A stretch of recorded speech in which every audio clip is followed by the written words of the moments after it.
বন্ধুরা, কি হয়েছিল যখন একটা আইসব্রেকার জাহাজ আটলান্টিক মহাসাগরে আটকা পড়ে গিয়েছিল এবং জাহাজের ভিতর ছিল 70 জন মানুষ। আর এই অবস্থায় তাদের কাছে মাত্র 3 দিনের খাবার ছিল। তাছাড়াও তাদের জাহাজের দিকে একটা বড় বরফের পাহাড় তেড়ে আসছিল। আর বন্ধুরা, শেষ পর্যন্ত তারা কিভাবে সেখান থেকে বেঁচে ফিরেছিল সেটাই দেখবো আমরা আজকের ভিডিওতে। বন্ধুরা, আমি কোনো কাল্পনিক কাহিনী না, বরং একটা সত্য ঘটনার উপর নির্মিত মুভির গল্প বলবো। সময়টা ছিল 1985 সাল এবং সেই সময়ে রাশিয়ায় সবচেয়ে বড় আইসব্রেকার জাহাজ ছিল। ঠিক এমনই একদিন জাহাজটা কিছু প্রয়োজনীয় জিনিসপত্র নিয়ে আর্কটিক রিসার্চ সেন্টারে যাচ্ছিল। আর এই রিসার্চ সেন্টারটা অস্ট্রেলিয়ার আটলান্টিক মহাসাগরের কাছে অবস্থিত। এরপর আমাদেরকে এই জাহাজের ক্যাপ্টেনকে দেখানো হয় এবং তার নাম ছিল ক্যাপ্টেন পেট্রো। এদিকে তখন তাদের জাহাজটা বরফ ভেঙে আস্তে আস্তে সামনের দিকে এগিয়ে যাচ্ছিল, কিন্তু একটা সময় তারা লক্ষ্য করে তাদের সামনে একটা বড় বরফের পাহাড় রয়েছে। আসলে এই বরফের পাহাড়গুলো জলের উপরে ভেসে থাকতো। ক্যাপ্টেন পেট্রো তখন ঠিক করে তারা এই পাহাড়ের পাশ দিয়ে যাবে, তাই তারা জাহাজটা সেদিকে ঘুরিয়ে নেয় এবং বরফের পাহাড়ের কাছে গিয়ে তাদের জাহাজের পিছনের অংশটা ধাক্কা লেগে যায় আর বরফগুলো টুকরো টুকরো হয়ে তাদের জাহাজের উপর পড়তে থাকে, যার কারণে জাহাজের ভিতর থেকে একজন ক্রু মেম্বার একটা কুকুর নিয়ে সমুদ্রের ভিতরে পড়ে যায়। ক্যাপ্টেন পেট্রো এটা দেখতে পেয়ে তাড়াতাড়ি করে সিঁড়ি নিচে নামাতে বলে, কিন্তু সময় মতন সিঁড়িটা নামালেও তাতে কোনো লাভ হয় না। তখন সেখানে থাকা অ্যাসিস্ট্যান্ট ক্যাপ্টেন, যার নাম ছিল এরিনিভ, সে বলে, তুমি এই দুজনের জন্য বাকি ক্রু মেম্বারদের জীবন বিপদে ফেলতে পারো না, তাই আমাদের এখনই এখান থেকে চলে যাওয়া উচিত। কিন্তু ক্যাপ্টেন পেট্রো চায় না তার কোনো সাথী এভাবে মারা যাক, তাই সে একজন ক্রু মেম্বারকে নিচে নামতে বলে। কিন্তু দুর্ভাগ্যবশত কুকুরটাকে বাঁচানো গেলেও ওই লোকটাকে বাঁচানো যায় না। সমুদ্রের জল অনেক ঠান্ডা হওয়ায় লোকটা বরফে জমে গিয়েছিল। এরপর যেই ক্রু মেম্বারটা নিচে নেমেছিল সে প্রচন্ড ঠান্ডার কারণে কথা বলতে পারছিল না। অন্যদিকে পাহাড় থেকে বড় বড় বরফের টুকরো জাহাজের উপর পড়ছিল এবং একটা সময় জাহাজের রাডার সিস্টেম ভেঙে যায়, যার মাধ্যমে তারা জানতে পারতো কোন জায়গায় কতটুকুন বরফ আছে। বরফের পাহাড়টা ভেঙে যাবার কারণে তারা সামনের দিকে এগোতে পারছিল না, কিন্তু দুর্ভাগ্যবশত বরফের একটা বড় টুকরো ভাসতে ভাসতে তাদের দিকে এগিয়ে আসছিল।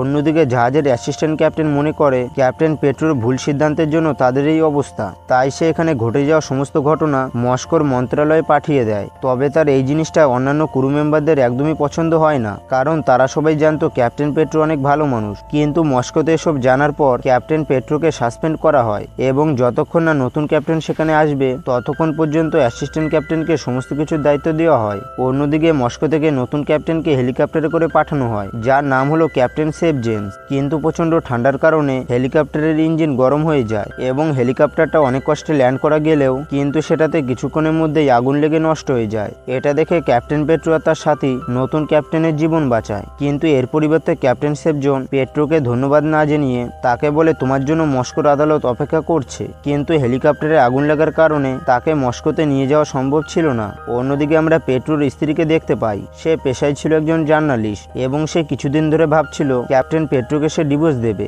কিন্তু জাহাজটা বরফে ফেসে যাবার খবর শুনে সে তাদের সবাইকে উদ্ধার করার জন্য চারিদিকে ছোটাছুটি করতে থাকে। এরপর আমরা দেখি জাহাজের সমস্ত ক্রু মেম্বারে মিলে একটা মিটিং করছে, এখান থেকে কিভাবে বেরোনো যাবে সেই বিষয়েই তারা কথা বলছিল। তখন সেখানে থাকা একজন ক্রু মেম্বার বলে, আমাদের কাছে যে তেলের ড্রামগুলো আছে সেগুলো যদি বরফের মধ্যে বিস্ফোরণ করি তাহলে হয়তো সামনের দিকে এগোনো যাবে। এসব কথা বলতে বলতে সেখানে নতুন ক্যাপ্টেন সেভজন চলে আসে আর সে মিটিংটা বন্ধ করে দেয় এবং সে এমন ব্যবহার করে যেন দেখে মনে হচ্ছিল সে ক্যাপ্টেন পেট্রোকে একদমই সহ্য করতে পারছে না, তাই সে তেলের ড্রাম দিয়ে বিস্ফোরণ করার বুদ্ধিটা বাতিল করে দেয়। এরপর ক্যাপ্টেন সেভজন এমার্জেন্সি রুমে চলে যায় আর সবার উদ্দেশ্যে বলে এখন থেকে কম বিদ্যুৎ ব্যবহার করতে হবে আর সবাইকে নিজের দায়িত্ব পালন করতে হবে এবং এভাবেই তারা সমুদ্রের মধ্যে 70 দিন কাটিয়ে দেয়। কিন্তু ক্যাপ্টেন পেট্রো চেষ্টা করছিল এখান থেকে বেঁচে ফেরার জন্য, তাই সে সিদ্ধান্ত নেয় কাউকে কোনো কিছু না বলে সে লুকিয়ে লুকিয়ে জাহাজের বাইরে যাবে। তাই সে তার ফায়ার গান নিয়ে লুকিয়ে লুকিয়ে বাইরে যাচ্ছিল, কিন্তু তখন হেলিকপ্টারের পাইলট তাকে দেখে ফেলে। পাইলট বলে, তুমি যাও, আমি কাউকে কিছু বলবো না। কিন্তু সে কিছু দূর যাবার পর বরফ ভেঙে নিচে পড়ে যায় এবং নিচে ছিল একটা পেঙ্গুইন। তাই ক্যাপ্টেন পেট্রো ভয় পেয়ে সেখানে ফায়ার গানটা চালায় এবং সেটা জাহাজের উপর থেকে হেলিকপ্টারের পাইলট দেখতে পায়। তাই সে বুঝতে পারে ক্যাপ্টেন পেট্রো বিপদে পড়েছে। এরপর সে জাহাজের অন্যান্য ক্রু মেম্বারদেরকে নিয়ে ক্যাপ্টেন পেট্রোকে উদ্ধার করে আর তাকে জাহাজে থাকা ডাক্তারের কাছে নিয়ে আসে। ডাক্তার তখন ট্রিটমেন্ট করে পেট্রোকে সুস্থ করে তোলে। এরপর সেখানে ক্যাপ্টেন সেভজন এসে পেট্রোকে প্রচন্ড বকাবকি করতে থাকে, কারণ সে কাউকে কিছু না বলে একা গিয়েছিল। তখন পেট্রো বলে, আমাদের জাহাজের পিছন দিক দিয়ে অনেক বড় একটা বরফের টুকরো এগিয়ে আসছে আর আমরা যদি মস্কোর সাহায্য না পাই তাহলে আমরা সবাই ঠান্ডায় মারা যাব। কিন্তু ক্যাপ্টেন শেফজন তার কথাই বিশ্বাস করছিল না। তাই পেট্রো শেফজনকেই ফেলে দেওয়া কিউবটা দেখায়। এটা দেখে শেফজন তার কথাই বিশ্বাস করে আর তাদের পিছনে আসা বিপদের ব্যাপারেও বুঝতে পারে। অন্যদিকে জাহাজের উপর বরফ পরে ঢেকে গিয়েছিল, যার কারণে একদিন বরফের টুকরোগুলো জাহাজের মধ্যে ঢুকে যাচ্ছিল আর তার জন্য জাহাজের পিছনের অংশ ফুটো হয়ে যায় এবং জাহাজের ভিতরে জল ঢুকতে শুরু করে। তখন কিছু ক্রু মেম্বার মিলে ওই নষ্ট হয়ে যাওয়া অংশটা ঠিক করে, কিন্তু জল ঢোকার কারণে জাহাজের ভিতরে থাকা খাবার নষ্ট হয়ে যায়। এইসব দেখে জাহাজের সবাই তখন ভয় পেয়ে যায়, কারণ তাদের কাছে আর মাত্র 3 দিনের খাবার ছিল আর এইটুকুন খাবার দিয়ে তাদের সমুদ্রের ভিতরে বেঁচে থাকা সম্ভব না। তখন অ্যাসিস্ট্যান্ট ক্যাপ্টেন এরিনিভ সবাইকে উস্কোতে শুরু করে, কারণ একজন ক্রু মেম্বার বলেছিল যদি তেলের ড্রাম দিয়ে বিস্ফোরণ করা যায় তাহলে হয়তো সামনের রাস্তা তৈরি হবে। তাই অ্যাসিস্ট্যান্ট ক্যাপ্টেন সবাইকে বুঝিয়ে শেফজনকে একটা রুমের ভেতরে বন্দি করে। এরপর সমস্ত ক্রু মেম্বাররা তেলের ড্রাম নিয়ে জাহাজ থেকে কিছুটা দূরে যায় আর সেখানে গিয়ে একটা বিস্ফোরণ সৃষ্টি করে, কিন্তু তাতে কোনো লাভ হয় না, বরং তাদের তেল নষ্ট হয়ে যায়। এই কারণে অ্যাসিস্ট্যান্ট ক্যাপ্টেন এরিনিভ নিজের কাজে অনেক লজ্জিত হয় আর ওই দিন রাতে সে সুইসাইড করার জন্য জাহাজের ডেকের উপর দাঁড়ায়। তখন ক্যাপ্টেন পেট্রো এটা দেখে ফেলে আর তাকে বলে তুমি এসব কিছু করো না, কারণ যা কিছু হয়েছে সবকিছু ভুলে আমাদেরকে এখান থেকে বেঁচে ফিরতে হবে। অন্যদিকে দেখা যায় সমস্ত ক্রু মেম্বাররা নিজেদের ভুল বুঝতে পেরেছে, তাই তারা পরের দিন ক্যাপ্টেন শেফজনের কাছে ক্ষমা চায়। ক্যাপ্টেন শেফজন তখন তাদের সবাইকে ক্ষমা করে দেয়, কিন্তু তখন একটা ক্রু মেম্বার এসে বলে বাইরে একটা বড় বরফের পাহাড় আমাদের দিকে ধেয়ে আসছে, যেটা আগের থেকে অনেক বড় আকার ধারণ করেছে। এটা শুনে তারা বাইরে এসে দেখে একটা বড় বরফের পাহাড় তাদের দিকে আসছে এবং তারা তার মাঝখানে একটা বড় ফাটল দেখতে পায়। এটা দেখে ক্যাপ্টেন পেট্রো বলে আমরা এই ফাটলের ভিতর দিয়ে এগিয়ে যেতে পারি, কিন্তু বাকি মেম্বাররা বলে এটা করা মানে মৃত্যুর সঙ্গে পাঙ্গা নেওয়া। তখন ক্যাপ্টেন পেট্রো বলে এখানে না খেয়ে লড়াই করে মরাটা অনেক ভালো হবে। এটা শুনে ক্যাপ্টেন শেফজন রাজি হয়ে যায়, কারণ সে ক্যাপ্টেন পেট্রোর অভিজ্ঞতা সম্পর্কে বুঝতে পেরে গেছে। তখন ক্যাপ্টেন পেট্রো বলে আমি হেলিকপ্টারে করে বরফের পাহাড়ে যাব আর ওখান থেকে জাহাজের ডাইরেকশন তোমাদের দিতে থাকবো, কিন্তু ক্যাপ্টেন শেফজন বলে এই দায়িত্বটা আমি নেব আর তুমি পুরো জাহাজের দায়িত্ব নেবে, কারণ তুমি অনেকদিন ধরেই জাহাজের ক্যাপ্টেন, তাই তোমার অভিজ্ঞতা আমার চেয়ে অনেক বেশি। এরপর তারা প্ল্যান মতো নিজেদের কাজ শুরু করে দেয়। ক্যাপ্টেন শেফজন হেলিকপ্টারে করে পাহাড়ের উপরে চলে যায় আর বাকি ক্রু মেম্বাররা নিজেদের দায়িত্ব পালন করতে থাকে। এরপর সেখানে থাকা ক্রু মেম্বার জাহাজের ডেকের উপর দাঁড়িয়ে সবাইকে নির্দেশ দিচ্ছিল, কারণ তাদের জাহাজের রাডার সিস্টেম অলরেডি খারাপ হয়ে গিয়েছে।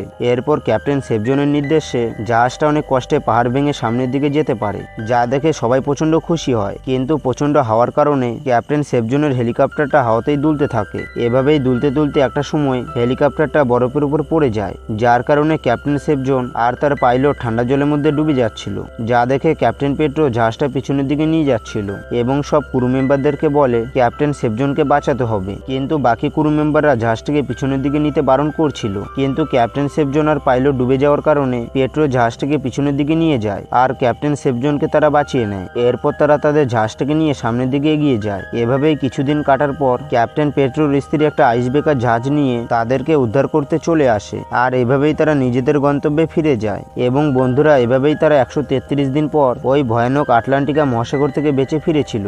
এরপর দেখা যায় পত্রিকাতে ওই জাহাজের ব্যাপারে সবকিছু ছাপানো হয়েছে যে কিভাবে তারা 133 দিন পর বেঁচে ফিরেছে। আর বন্ধুরা, এর সাথে সাথে এই মুভির গল্পটা শেষ হয়ে যায়। তো বন্ধুরা, তোমাদের এই মুভির গল্পটা কেমন লেগেছে সেটা কমেন্ট বক্সে অবশ্যই বলে যাবে। আর ভিডিওটা যদি একটু ভালো লেগে থাকে তাহলে একটি লাইক দিয়ে চ্যানেলটিকে অবশ্যই সাবস্ক্রাইব করে রাখবে। তো বন্ধুরা, আবারও দেখা হবে নতুন একটা মুভির এক্সপ্লেন ভিডিও নিয়ে।